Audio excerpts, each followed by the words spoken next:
All right, so we're diving deep today, and we're going to be looking at BINI's blink twice, but like we always do, we're going to go a little bit deeper than that, right? We're going to see if this song, tells us anything about how people communicate attraction, especially when, words aren't enough. Yeah. So we've got the lyrics here, and a little bit of background info on the song, and I think it'll be fun. yeah, definitely. It's really cool how, this song is a pop song, right? But it kind of gets at something that is, I think, very primal. Yeah. That feeling of like wanting to be bold and put yourself out there, but also being afraid to do it. Yeah, totally. And you know what's funny is like the song starts off so strong, right? I heard you like confidence. Well, got a lot of it. So baby, use common sense. Just don't be anonymous. It's like almost a dare, Yeah, it is. And it also kind of makes you wonder how much of this is like a persona that they're putting on, right? Like how much of this confidence is real and how much of it is, it's just something they're doing to kind of get attention. And the Yeah. song doesn't tell us. It is cool. Right, exactly. But then it shifts a little bit, like it gets a little bit more vulnerable when it's like, I heard that you've been busy. Yeah, I heard it through the grapevine, trying my best not to step up on your landmine. And suddenly it's like, ooh, there's some hesitation there. There's a little bit of fear of rejection. Yeah, and that metaphor landmine it's so good because it really captures that feeling of wanting to get close to somebody, but being like terrified of what might happen if you do. It's that classic approach avoidance conflict that, we all feel when we're attracted to somebody. Yeah, for sure. It's like we want the connection, but we're also afraid of being rejected, right? And then it's like, bam, the chorus hits. If you like me, blink twice. Are you naughty or nice? Maybe add a little spice. If you're trying to roll the dice, Hey, let me give yeah. you some advice. If you like me, blink twice. Oh. Haha, yeah. So good. That course is great for a lot of reasons. I mean, first of all, it takes this, complicated dance of attraction and boils it down to something that everybody understands, just blinking. Right. And it also, I think, kind of points to the fact that when people are first attracted to each other, they rely on these like nonverbal cues because it feels too scary to just come right out and say it. Right, yeah. It's like we all understand this language Yeah. of like subtle signals, It's funny because like there's actual science behind this. Yeah, totally. Have you heard of limbic resonance? Oh, yeah. It's like when your body Yeah. unconsciously starts to kind of sync up with somebody that you're attracted to. Yeah. And eye contact is a big part of that. Absolutely. Especially like those subtle ways that people blink, Yeah, it's how we signal to each other that we're interested or like try to figure out if the other person is interested in us. Yeah, for sure. So it's not just BAI being cute with this song, right? They're like tapping into something that's like really deep down in our biology. Right. But then, okay, the song doesn't stop there, right? It's got that part after the chorus where they say, ooh, he's not even thinking about me.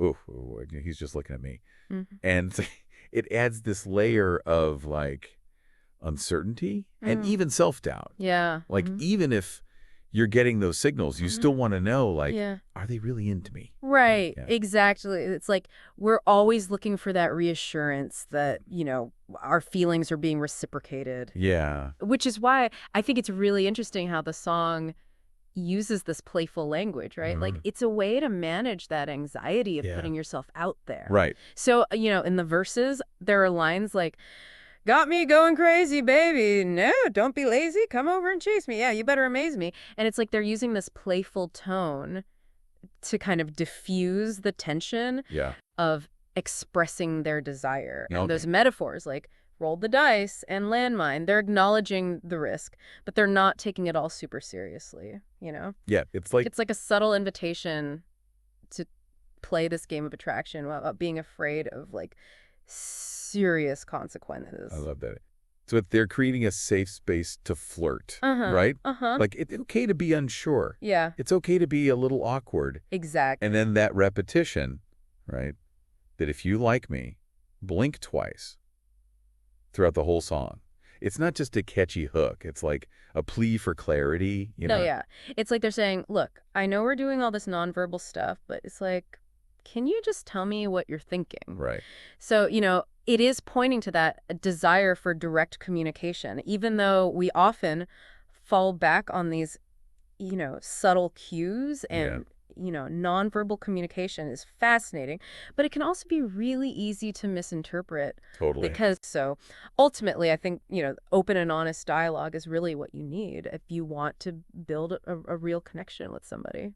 Yeah, absolutely. So blink twice might be a good way to start, but you're going to need more than just a wink and a nod, right? Haha, for sure. But before we wrap up, I want to at least mention that BINI is a Filipino group. And I'm curious if there are any cultural nuances here that we should be thinking about. Yeah, that's a great point. I mean, obviously, attraction and nonverbal communication are universal, right? Hmm. But the way those things are expressed and interpreted definitely varies depending on your culture. Right. So it would be really interesting to see if blinking twice has a particular meaning in Filipino culture. Yeah, for sure. It's like, does it have that same playful, flirtatious meaning that it has here, or is it something totally different? Yeah.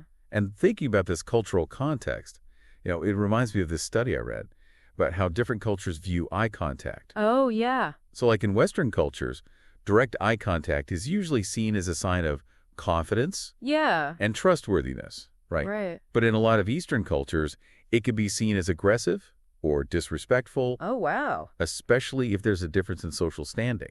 Interesting. Yeah, so it's like even something as simple as looking someone in the eye can have all these different meanings Right. depending on where you are and who you're with. Exactly. And it makes you wonder how these cultural differences might play out in the context of blink twice. Totally. It's like we're seeing those universal themes of attraction, but through this whole new lens. Yeah, that's a good way to put it. And it makes me like, what are some other nonverbal cues that are like culturally specific? Oh, there are tons. I mean, like in Japan, bowing is a huge part of how people communicate, and how deeply you bow and how long you hold it shows how much respect you have for the other person. Oh, wow. Or like in some European countries, kissing someone on both cheeks is a normal greeting. Yeah, But in other parts of the world, that could be seen as way too familiar or even inappropriate. right. It's like a reminder that communication is so much more than just the words we say. It's Yeah. about body language and gestures and even silence. And all of those things can be totally different depending on your culture. Absolutely. And it's really important to be aware of that, not only so you don't accidentally offend somebody, but also so you can build stronger relationships with people from different backgrounds. Yeah, for sure. Okay, so we've gone from decoding these playful lyrics to like exploring this whole world of cross-cultural communication. So what does this all mean for our listeners who have been diving deep with us today? Well, I think it's a good reminder to pay attention to those unspoken signals because they can tell us a lot, especially when it comes to attraction. Yeah.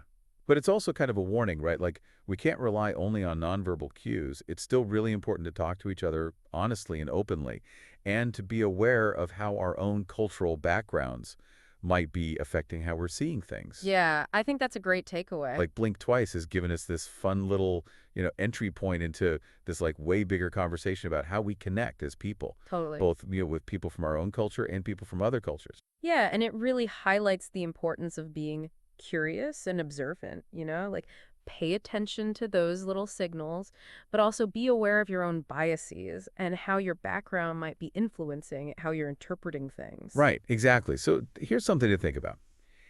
As you go about your day, try to notice those nonverbal cues.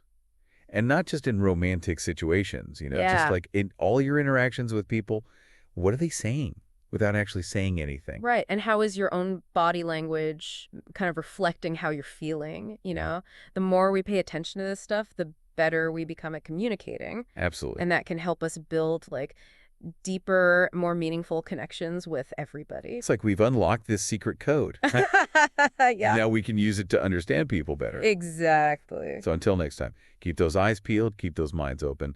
And remember, sometimes a wink is worth 1,000 words. I like that. Thanks for joining us for this deep dive. We'll see you next time.